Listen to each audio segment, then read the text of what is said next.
We're here today with CEO Vincent Mascolo from Ironridge Resources. Thank you for joining us today, Vincent. Pleasure, Catherine. Thank you. Vincent, can you start by telling us about your gold projects in the Cote d'Ivoire? Yes, certainly. We've got a huge portfolio of gold assets in Cote d'Ivoire. We're one of the largest tenure holders for gold in Cote d'Ivoire with nearly 3,500 square kilometres.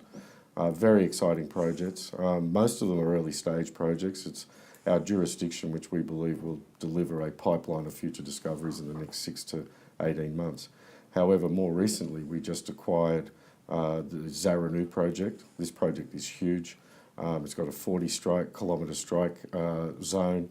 It's peppered with artisanal working, so a lot of the structures have already been exposed for us. It's significant. It's the most advanced project we now have in Cote d'Ivoire.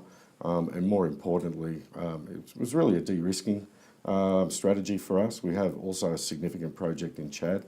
It's a very advanced gold project. It was really our second discovery in the last 20 months. But Zaranu potentially is as large, if not has the potential to dwarf what we have in Chad. And we wanted something more advanced in Cote d'Ivoire. So yeah, we're very excited, and we've got some teams starting to mobilise ahead of schedule in the next few weeks. So yeah, very excited with our portfolio in Chad. And what about in Cote d'Ivoire. What about Cote d'Ivoire? Is this the next hotspot for gold mining? Well, that's right. It is the hotspot for gold mining, and that's why we were very eager to secure this new project, which is very advanced, because investors are in tune with Cote d'Ivoire. Miners have flooded the region. There's no more ground available. We were just lucky just on 2 years ago now to secure a total of 9 joint ventures with local entities, and that's why we have the significant portfolio today. So yeah, it's a great pro-mining jurisdiction and well recognised by the investment communities globally. So yeah, it's a great asset. You've got some great contacts there, obviously, as well. So yeah, absolutely. Yeah. From local joint venture partners, we're well established in country. We have officers, exploration managers, exploration teams. So yeah, very well established and ready for an aggressive year in Cote d'Ivoire. And can you tell me about your lithium mining projects? Where are they located at the moment? Certainly. We've moved into Ghana for lithium. Right. It's a very, very attractive project. We rediscovered a historical deposit called Edge Semanku Hill. This was drilled out in the 1960s. Drilling stopped into mineralisation at 30 metres and then largely forgotten about. So our team of geoscientists, headed by Len Kolf, our Chief Operating Officer and Chief Geologist, sort of went into country.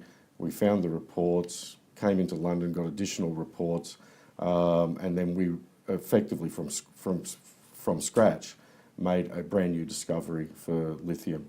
We are one of three major lithium discoveries throughout West Africa.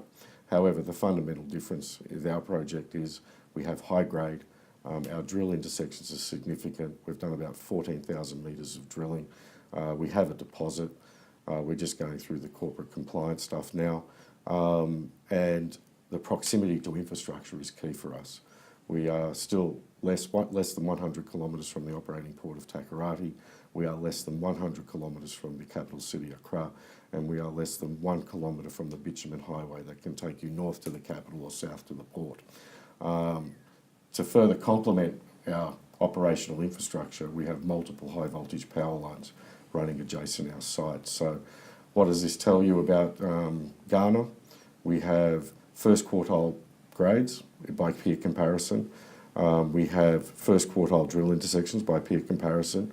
Our proximity to infrastructure is effectively second to none in West Africa, and this implies first quartile capital expenditure requirements and first quartile operating costs. So we have a project that will pass the test of time, what we call a generational project, and survive the cycles of the commodity markets. And where do you see the lithium market going in the future? Oh, look, we think it's huge. I'm not sure all the analysts have got it right to date. The electric vehicle space is huge.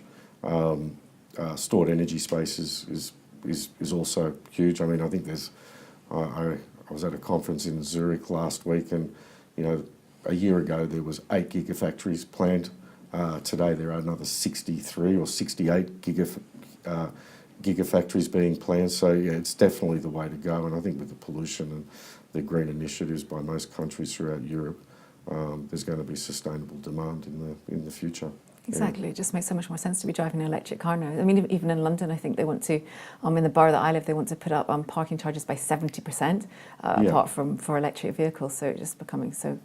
Well, I heard there's now a surcharge. Yes. £24 a day or something to yes. drive a if you've got combustion a engine. Diesel engine Yeah. or a car that's over 10 years old. Yeah. So. Yep. Well, we'll end up paying for that. Well, sure. it will be good for you if everyone's driving around with lithium batteries, though. You know. We hope so, and we Yes. think we'll be a driving force on that in that commodity space as well.